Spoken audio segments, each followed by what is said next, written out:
पटना जिले के मसौढ़ी में 17 जून 2025 को दिनदहाड़े रामजानकी मंदिर परिसर में बर्फ बेच रहे कारोबारी राजेश चौधरी की गोली मारकर की गई हत्या के सनसनीखेज मामले का खुलासा करते हुए पुलिस ने बताया कि इस हत्याकांड की मास्टरमाइंड खुद मृतक की पत्नी ममता देवी निकली, जो कैलूचक निवासी सुगन के 20 वर्षीय पुत्र मोहम्मद लकी के साथ प्रेम संबंध में थी और उसी के इशारे पर मोहम्मद लकी ने 20,000 रुपये की सुपारी देकर तारेगना डीह निवासी पंकज कुमार के पुत्र निशांत कुमार शूटर से वारदात को अंजाम दिलवाया।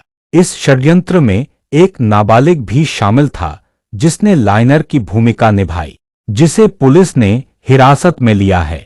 जबकि सिटी एसपी पूर्वी परिचय कुमार ने बताया कि सीसीटीवी फुटेज, तकनीकी जांच और मानवीय अनुसंधान के आधार पर ममता देवी, मोहम्मद लकी और शूटर निशांत कुमार को गिरफ्तार कर लिया गया है तथा वारदात में प्रयुक्त हथियार भी बरामद कर लिया गया है।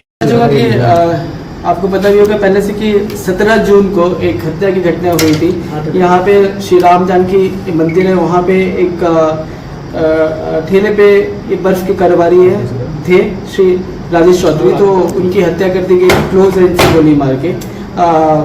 सनसनीखेज मामला था। मामले की गंभीरता को देखते हुए एक स्पेशल इन्वेस्टिगेशन टीम का गठन किया गया था SDPO 1 मसौढ़ी के नेतृत्व में। उसमें मसौढ़ी SHO अनिल कुमार और ये पुअनी उत्तम झा भी थे उस टीम में। तो हमने सबसे पहले घटनास्थल का जो ये वहाँ पे एक CCTV फुटेज भी बरामद हुआ, CCTV फुटेज का अवलोकन किया। घटना के बाद FIR मृतक की पत्नी के द्वारा दर्ज कराया गया। FIR में 5 नामजद अभियुक्त थे। हालांकि जो स्टोरी बताई गई थी FIR में घटनाक्रम को देखते हुए और जो भी हमारे सामने उस समय तक आए थे तथ्य, वो देखकर उस पर यकीन हो नहीं रहा था।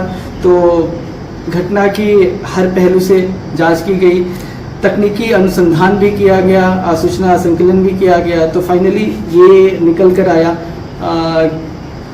सारे अनुसंधान में कि ये इस घटना की साजिश में मृतक की पत्नी, उनका भी इन्वॉल्वमेंट है।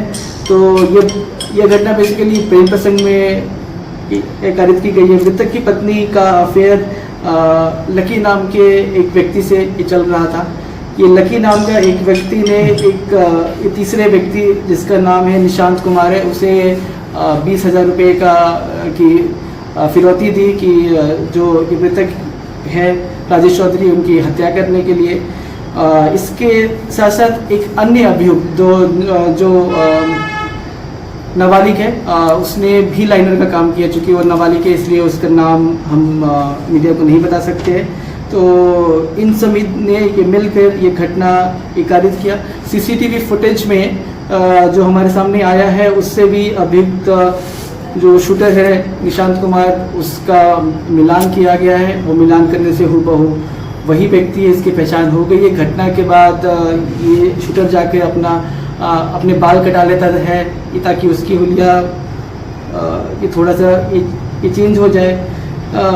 बट यही और साथ ही साथ जो CDR रिकॉर्ड मिले हैं, CDR रिकॉर्ड से भी ये पूरी तरह से स्पष्ट है कि घटना की साजिश किस प्रकार से हुई है। इन दोनों का अफेयर आपस में घटना स्थल पे जो अभी मौजूद है उनका लोकेशन भी आ रहा है CDR में। तो ये एक बड़ी उपलब्धि है कि इतनी बड़ी घटना का सफल उद्भेदन और सभी अभियुक्तों की गिरफ्तारी लगभग 2 दिनों में हो गया। साथ ही साथ घटना में इस्तेमाल हुआ हथियार भी बरामद हो गया है।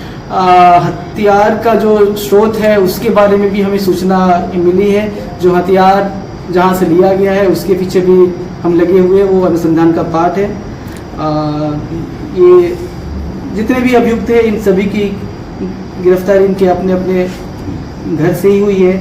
महिला जो है जो मृतक की पत्नी थी और जो एक्चुअली में केस की वादी थी, बट एक्चुअली में फिर जो इन्वेस्टिगेशन में निकल कर आया कि हत्या की साजिश में इनका पूरा हाथ था। इनकी गिरफ्तारी भी इनके घर रहमतगंज से हुई है। और बाकी बाकी सब अभियुक्तों की गिरफ्तारी भी उनकी अपने अपने घर से हुई है। सर लक्की और अविनाश का कोई आपराधिक इतिहास भी है क्या? अभी तक जो हमने खंगाला है, अभी तक हमें आपराधिक इतिहास का पता नहीं चल पाया है, परंतु अभी कंक्लूसिव रूप से इस पे हम कमेंट नहीं कर पाएंगे। अग्रिम कार्रवाई क्या किया जाएगा? जी, अग्रिम कार्रवाई के लिए इस केस का अनुसंधान लगभग सभी बिंदुओं पर पूर्ण है। हथियार के स्रोत पे अनुसंधान ये चल रहा है। बाकी जो भी टेक्निकल एविडेंस है और ये जैसा उद्भेदन हुआ है, हम कोशिश करेंगे कि इसका स्पीडी ट्रायल कराया जाए और जल्द से जल्द जो भी अभियुक्त हैं उनको सजा दिलाई जाए।